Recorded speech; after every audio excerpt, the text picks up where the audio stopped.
Hey everyone, welcome back once again to Vicious Rants, and of course I'm your host, the one and only, the often imitated, never duplicated, backyard superstar Tim Vicious.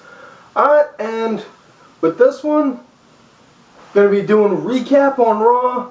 Sorry that this one's coming out kind of late. I know I normally do them like at the ass crack of dawn, first thing in the morning, but if y'all haven't been following me on Twitter, you know, been out of a job for a while, just started up a new one this week, and I'm doing 10-hour shifts this week, and mornings, I don't know, I'm supposed to be moving to nights, but either way, make sure I'll get them out to you guys as soon as I can. Like I said in episode 1, no guarantees on any of them, so when they're there, they're there. If you wind up not getting it and you feel slightly disappointed, I'm sorry. And if you don't get it and you're looking to try and gouge my eyes out because of it, I do have a gesture for you. But it may not be considered exactly PG. What is it called? Oh yeah, sit and spin. Anyways, starting off this week's Raw, they wind up having the Shield, showing the Shield guarding the ring. Not the ramp, but where the ramp ends to the ring, just standing there, and next thing you know, they got Hunter come out, and now you definitely know Hunter's a heel now, because they, instead of having the game music, they got him coming out to the King of Kings music, which, I don't know, this is just me, but I like that one a lot better. I think the King of Kings fits him a lot better, just more so because of the character, not because he did the whole "I am the King of Kings" gimmick. No, I just think, you know, even if you rewind back to when he first started having Motorhead as his intro, and even when they had the DX band doing that, "What's up, this on?" and music, you know, when he first started moving into the main event spot, I thought, you know, you play King of Kings in one of those, still sounds like it could fit him. But anyways, you got Triple H coming out, addressing the crowd, showing a recap of SummerSlam and then Raw, last week's Raw ending, and yeah, and then he's talking about on how when the Shield beat him up, that was business, and then when Orton hit him with, or not when the Shield beat him up, when he pedigreed, and then you got Triple H, sorry, I'm getting my shit jumbled up. When they got Triple H talking about on how he pedigreed Daniel Bryan at SummerSlam, that was business, and then when he had the Shield beat him up on Raw, that was personal, and he made it personal because Bryan wound up insulting his wife, his family, his kids and all. But in all honesty, this is between you and me, I don't want to say it too loud, because if Hunter hears this, he'll probably put me in a match against the Shield. I kind of insulted Stephanie last night because I refused to, you know, that night didn't give her a tip when she insisted that I do. But keep that on the down low. Anyways, he goes on about that, and then he talks about on how the ratings and social media buzz and this, that, and the other sort of shit. And then he brings out Randy Orton. And then Randy goes and does his spiel, in which case, anytime Randy has the mic, all I could ever think is, "My name is Randy Orton. You are getting sleepy. Very sleepy." His voice is just so monotone. You know?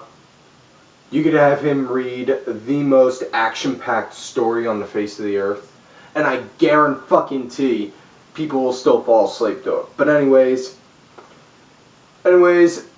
Hunter winds up saying that he got him a gift, and it's a Cadillac Escalade, and honestly, and I caught this really quick.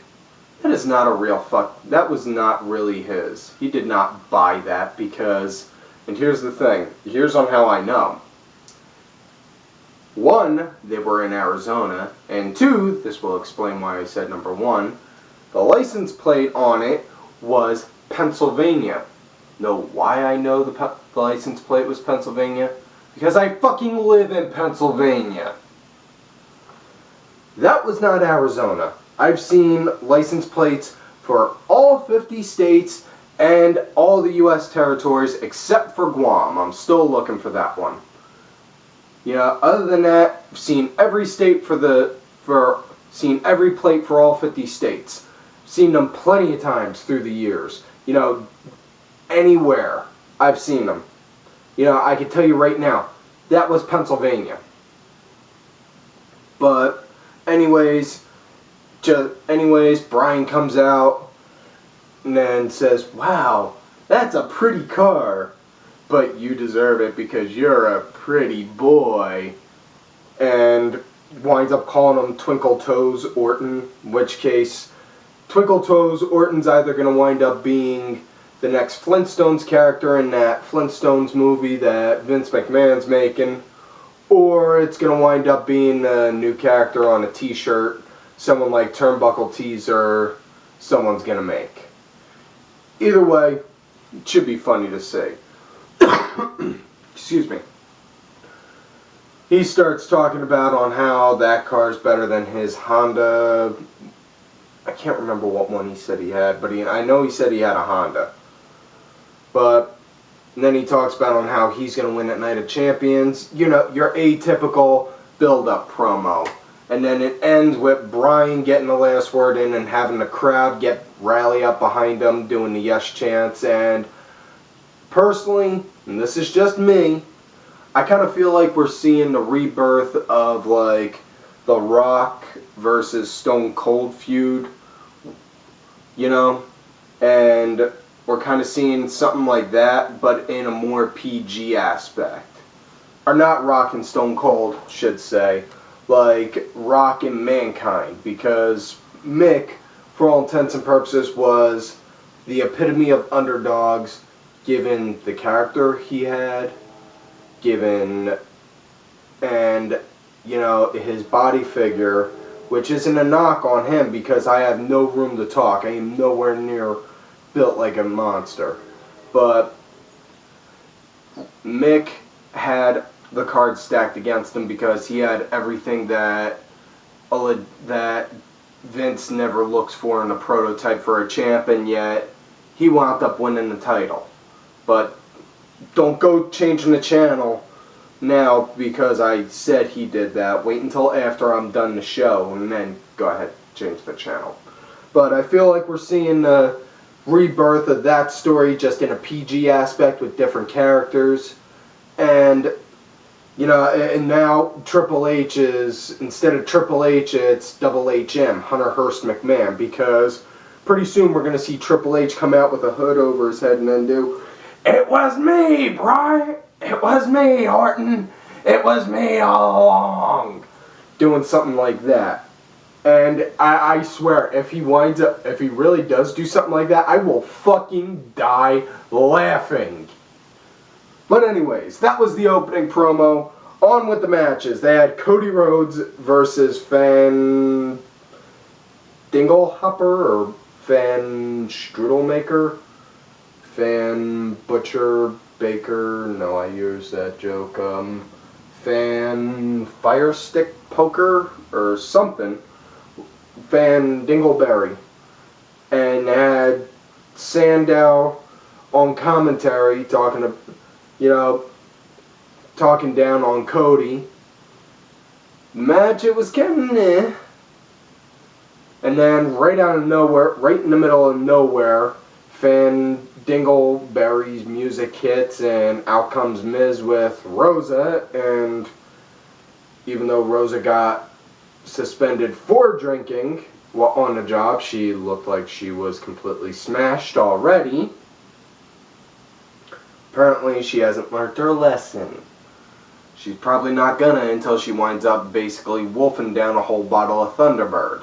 But, anyways, Miz comes out looking like a fucking, like one of those jackets from 1991 exploded on him. And Sandow comes in, starts beating up Cody. Fandango jumps in on it. Miz runs down. They all start beating up each other. Then Maddox comes out and takes from the grand old pages of Teddy Long and makes it into a tag team match. Playa, holla holla. Alright, yeah, I can't do Teddy Long. I can do a good impression of McMahon and Triple H, but that's about it. Anyways, they had that tag match. And they did that match. Wasn't really impressed. I mean, Miz and Cody, they're known for being good tag teams, obviously. Otherwise, they both wouldn't have been tag team champions at any point in time. Yeah, but it just didn't seem like, okay, let's work together so that way we could take care of them. No, it didn't seem like that. It just, meh. Anyways, they wind up showing that they're gonna do the Punk versus Curtis Axel match, and they got a stipulation saying that they pull up on the app, which surprisingly they're not app raping us as much, saying that you could choose one of 3 stipulations. Heyman's banned from ringside. Heyman, I can't remember the second one. And the last one was if Punk wins, Heyman has to go into the ring with him. And what was pissing me off, and I'm pretty sure it was obvious, was Lawler saying, we want to see your reaction. See your response. You know, feeding us, telling us what to vote for. Don't fucking do that, you idiots! Why don't you just say you're not going to pay attention to the votes and you're going to go on your own anyway? Why do you think you stopped doing those WWE active things on Twitter? You know? Fuck, last time you wound up doing one of those active things on Twitter, it was when Punk was still a face, and he had to go up against either Bryan, Kane, or someone, or Randy Orton. And the #1 trend in the entire world was Punk versus Bryan. And instead, you guys threw Kane in. And Bryan even showed the next day on Twitter that hashtag was the #1 worldwide. Whereas Kane's was like number 17 or 30 or whatever.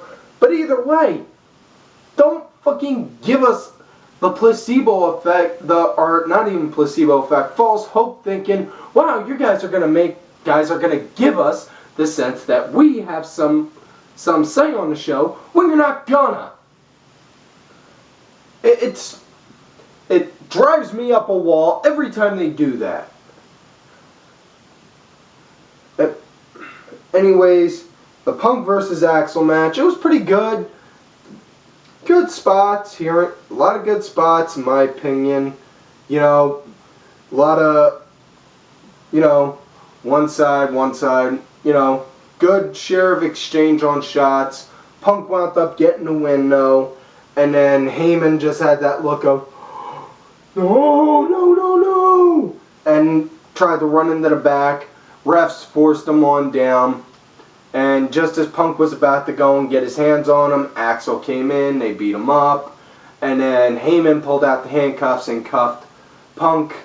And what got me more than anything was after that, well, not right after that, but after he did that, he was saying, come on, fight back now. Punk did a roundhouse kick to Axel, right to the head, did a couple shots to the lower legs on Heyman, and then started stomping on him. Axel came in with the chair, hit him in the side. After that, then he went and grabbed the Singapore cane. And Heyman had it in his hand, winding up the bat, And the whole time Punk's just looking at him, he's like, alright, come on, let's get this over with, you son of a bitch. That's what sold me on this. That is what's selling me on this feud with Punk and Heyman. Not Punk and Axel or Punk and Lesnar, but Punk and Paul Heyman. That is what's selling me on that feud. Because that right there just shows Punk is saying, you know what? I don't care what I gotta do. I don't care if every bone in my body has to break. I don't care if every last drop of blood has to get poured out of my body. I will go through hell itself to go and make sure I hurt you. That's what that showed me. Punk, obviously, he took a lot of shots with the cane. You can see his back wound up getting swelled and bled a little. Took some shots to the ribs as well. I know firsthand, I've been hit with a Singapore cane. Obviously not this one. This one is mine. This one I've hit people with. I've never been hit with. Also, I just want to say for the record, I've never hit anyone that was under the age of 18 with this. Just want to get that out there. But anyways, that was a good, phenomenal spot. Very, very good, very emotional. You could even hear how quiet the crowd got. Like, oh my God.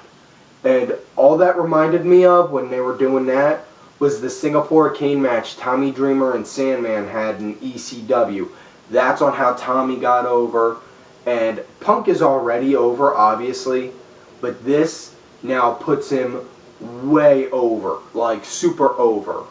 Like if he was in Daniel Bryan's spot for the chasing for the title and feuding with Orton and Heyman, he would be so over right now. When Cena makes his triumphant return, people would just be like, wait, John who? That is on how over he is right now. But he's not in the title chase. It's not a problem right now. They'll get him on that. There's even rumors been going around saying that he's supposed to be booked to win this year's Rumble. Hope he does. But either way, we're gonna have to wait and see. That was by far one of two of my favorite parts of the night. Next up, it was Natalya versus the small boob Bella, I think. It's hard to tell. No, I can't say it's hard to tell them apart. But it's only hard to tell them apart if you don't look at them in their eyes. But yeah, it was the small boob Bella because she came out wearing long I'm gonna do dishes gloves for some reason. That match, it was your atypical WWE Divas match. Anyways, yeah, really getting sick and tired of them throwing the divas out there, the women wrestlers out there just to hype up that show, Total Divas. I'm not watching that show just because of the fact of, one, I don't do reality shows. They're fake and they're bullshit. And two, I really, really could care less on if this wrestler and this girl wrestler are married and fighting because someone's doing douchebaggery and this one's trying to make this place a home or whatever the fuck. You know, I can give two shits. Their business is their business. My business is my business. I'm making this my business right here. And since this is on YouTube, that means I'm showing you guys my business. Anyways, it was the small boobed Bella that wound up getting the win. I don't remember if she got a clean finish or not. I really wasn't paying attention to the match. What did get my attention, though, however, was AJ coming out and doing a AJ pipe bomb. That's what I'm calling it. Trademark, copyrighted. I own it. Anyone else says it, they gotta pay me like $10 or send me or something. I don't know. Anyways, AJ cut her own little pipe bomb, saying on how she watched Total Divas and was completely sick, seeing that everyone was just like that. That these girls are getting 15 minutes of fame, and now they're in the ring constantly and having segments, whereas AJ wound up busting her ass. And believe me, I wish I was the one that was doing that to her. Giggity. But that she busted her ass for a good solid year, and now look where she is. And she didn't get there by sucking up to the right people, sorry, allergies, or having some famous wrestling name, or being in or having family lineage in wrestling. She did it through cold hard work. She went to Jersey Pro, I believe. She got trained by Jay Lethal, and she worked her ass off non-stop. And this past year alone, she did what she said. She busted her ass, and she single-handedly breathed new life into the Divas division. Because, honestly, compared to on how it was before AJ started doing everything she did, it was a joke. I did an entire episode of this based off of that.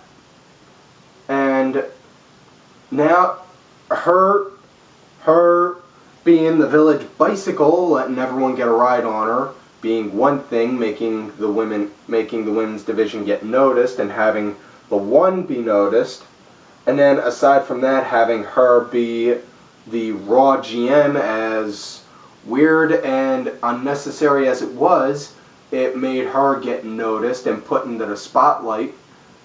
And then, and this is the key part right here, the feud that she had with Caitlyn. That right there was where new life got breathed into the Divas division altogether, because that right there showed that they can do it. You just got to give them the opportunity. Anyways, those were two of probably my favorite parts of the night. Now, I forgot to mention earlier at the beginning of the show, I meant to talk about this part also, because I literally jumped off my couch and was running around in circles with joy right at the end of the Brian Orton headbutting, no goat jokes intended. Hunter wound up saying he's putting Brian in a match against the Shield in a gauntlet match, and all I thought was, wait, they're doing that?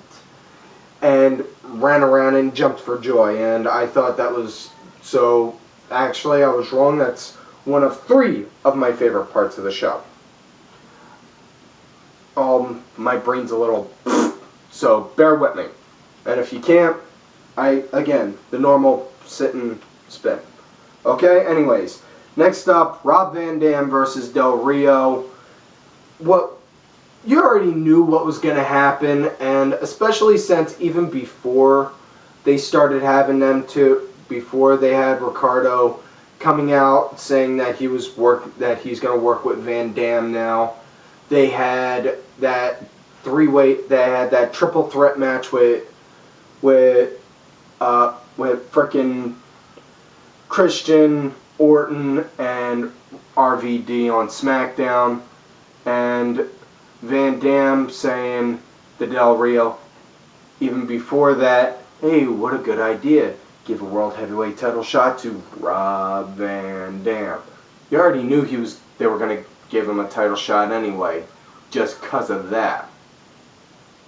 Whether he wins or not, I don't know, but what drove me nuts was partway through the match, they wound up announcing on the commentary if RVD wins, he is entitled to a title shot at Night of Champions, and really, we all knew that was going to happen anyway, so why try to make it like it's now going to become a new thing?